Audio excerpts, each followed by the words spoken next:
Well, I don't believe he was wrongfully deported. He's an Salvadorian citizen That's not illegally my in question. the United States. Okay. No court can tell me how to conduct foreign policy. They can't tell me what I have to say to a president of another country, nor do I need to tell them what I told the president of another country, because I can't conduct just foreign asking you, policy. I'm not going to tell you what they are, and I don't have to, because we conduct the foreign policy of the United States, and I can't conduct diplomacy with a And foreign so- leader if I come to committees and tell you what they said to me, what I said to them, and more certainly a No. court can't So tell me to say. Ted Lieu thought he had Marco Rubio cornered. Armed with a Supreme Court ruling, old Rubio tweets, and a carefully scripted line of questioning, the California Democrat walked into this hearing looking for a viral moment. His message was simple: no one is above the law. But Rubio wasn't interested in playing along. What followed wasn't just an argument about one deportation case. It turned into a major clash over presidential authority, foreign policy, and who actually controls America's diplomacy. Every time Lieu tried to force Rubio into a yes or no answer, Rubio pushed back with one core argument: courts cannot run foreign policy from the bench. Then things escalated when Lieu switched to Ukraine and started reading Rubio's own past statements back to him. Instead of backing down, Rubio doubled down. And by the end, the hearing wasn't about trapping Rubio anymore. It became a debate over whether America should be negotiating an end to wars or endlessly funding them. Let's break it down. Mr. Chair. Secretary Rubio, thank you for being here today. As a member of the legislative branch, I don't have a special exemption to violate the law. You would agree with me, wouldn't you, that in America, no one is above the law? Of course. Okay.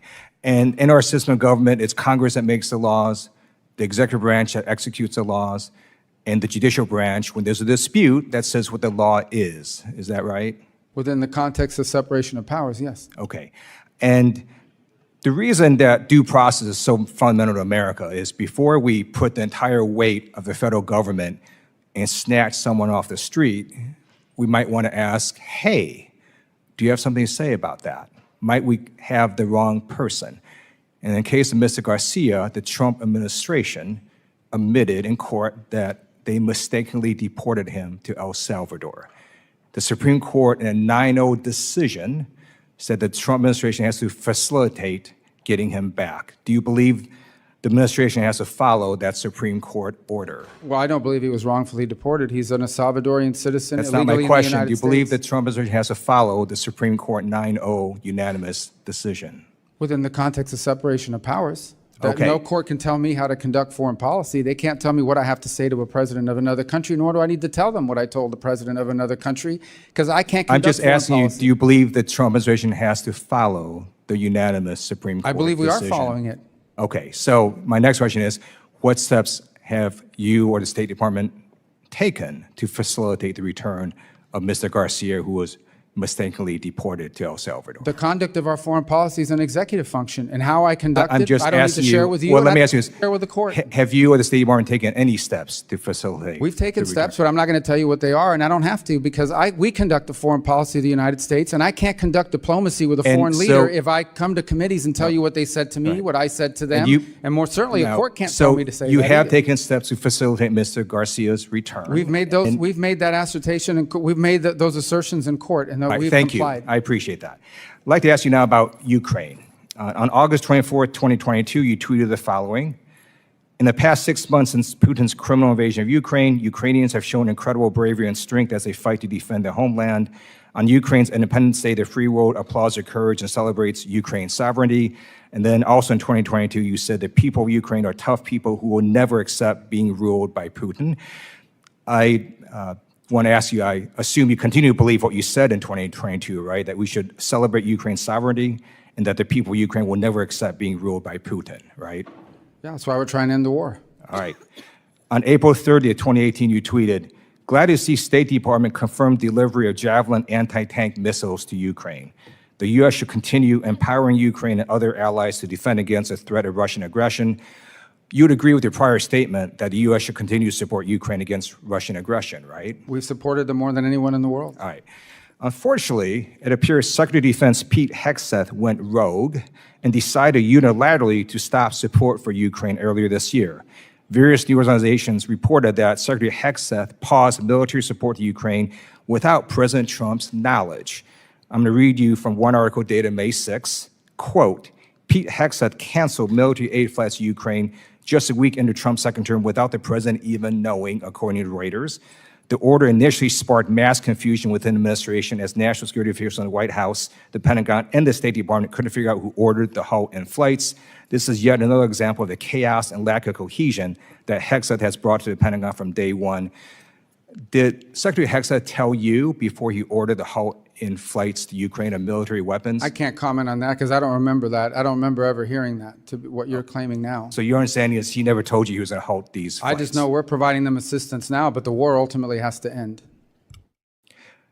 In 2016, you stated the following: from his repression of the Russian people and the assassination of his critics, to his dangerous invasion of Ukraine, the occupation of Crimea, to his threats against our NATO allies in Central and Eastern Europe, to the war crimes committed by Russian forces, Putin's Russia is a threat to global stability.